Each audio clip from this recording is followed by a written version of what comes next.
अनिल झा, आप देख रहे हैं एबीपी न्यूज। भारत में बने पहले विमान वाहक पोत आईएनएस विक्रांत को आज कोच्चि के समंदर में उतारा गया। विक्रांत को समंदर में उतारते वक्त रक्षा मंत्री ए.के. एंटनी भी मौजूद थे। पूजा पाठ के साथ आईएनएस विक्रांत को समंदर में उतारा गया। 40,000 टन वजन का ये विमान वाहक पोत कोच्चि शिपयार्ड में ही बना है। 2018 में इसे नौसेना के बेड़े में शामिल किया जाएगा।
समुद्र का ब्रह्मास्त्र, समुद्र के अंदर मौन होकर चलने वाला देश की सुरक्षा का शस्त्र,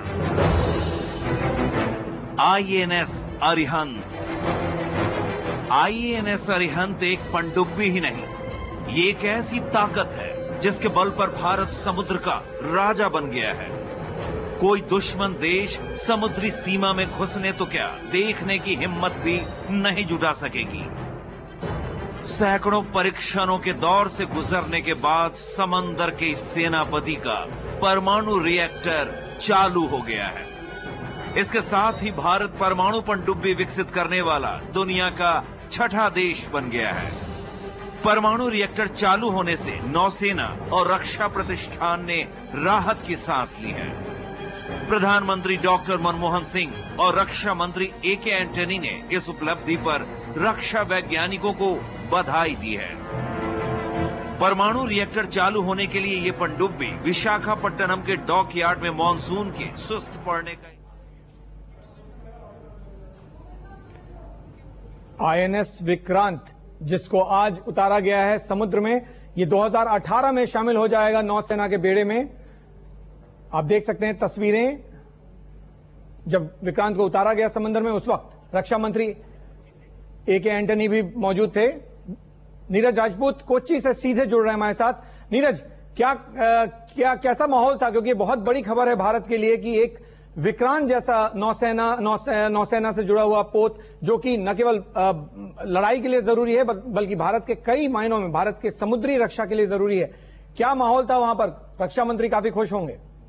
बिल्कुल सुनील, जो आईएनएस विक्रांत है इसको लॉन्च कर दिया गया है। लॉन्च का मतलब यह है कि कोच्चि शिपयार्ड में जहां पर इसका स्ट्रक्चर तैयार हुआ है, अब इसको समुद्र में उतारा जाएगा और समुद्र में उतारने के बाद भारतीय नौसेना इसको जो वॉर कैपेबिलिटीज हैं इस शिप की, उसको तैयार करेगी। वॉर कैपेबिलिटीज यानी कि जो इसके ऊपर जो इसका डेक है, जो कि 2 फुटबॉल ग्राउंड के बराबर है। 260 मीटर लंबा ये आईएनएस विक्रांत है और इसमें जो डेक है जिसके ऊपर फाइटर प्लेन्स और हेलीकॉप्टर्स उतरेंगे, वो 2 फुटबॉल ग्राउंड के बराबर है। उस पर फाइटर प्लेन्स, हेलीकॉप्टर्स को रखा जाएगा और जो इसकी जो मिसाइल कैपेबिलिटीज है, जो long range surface to air missile capabilities है, वो मिसाइल इसमें फिट की जाएंगी। जो मैरीटाइम रिकॉनेसेंस के लिए रडार इसमें लगाए जाएंगे और साथ ही उसके जो वेपनरी सिस्टम है उसको लॉन्च किया जाएगा। और सुनील, ये जो आईएनएस विक्रांत है, जो इंडिजिनस एयरक्राफ्ट कैरियर किसी भी देश के पास होता है, तो ये दुनिया के किसी भी कोने में जाएगा तो ये भारत को एक सॉवरेन स्टेट की तरह, यानी कि एक अपने आप में भारत को रिप्रेजेंट करेगा। दुनिया के किसी भी कोने में किसी भी समुद्र में जा सकता है। नीरज, इसकी अहमियत क्या है? अगर आप सामरिक लिहाज से पूछें तो ये भारत को क्या एडवांटेज दे सकता है जो अब तक उसके पास नहीं था?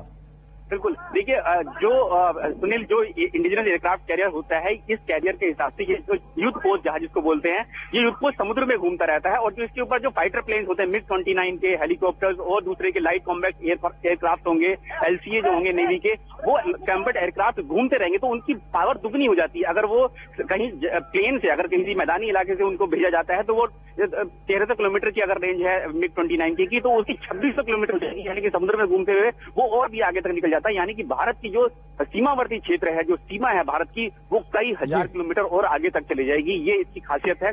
और साथ ही इसमें जो अगर इसकी खासियत की बात करें तो इसके अंदर जो पावर रिएक्टर है, वो इतना बड़ा पावर रिएक्टर है इस INS विक्रांत में कि पूरे कोची सिटी के लिए वो इलेक्ट्रिसिटी दे सकता है। यानी कि अपने आप में पूरा एक शहर होता है अपने आप में, इसीलिए इसको सॉवरेन स्टेट भी बोलते हैं। सिर्फ 5 देश ऐसे हैं जिनके पास ये है, 4 हैं, अमेरिका, रशिया, ब्रिटेन और फ्रांस, और उसके बाद ये भारत 5वां देश बना है जिसके पास अपना खुद का ये एयरक्राफ्ट कैरियर है।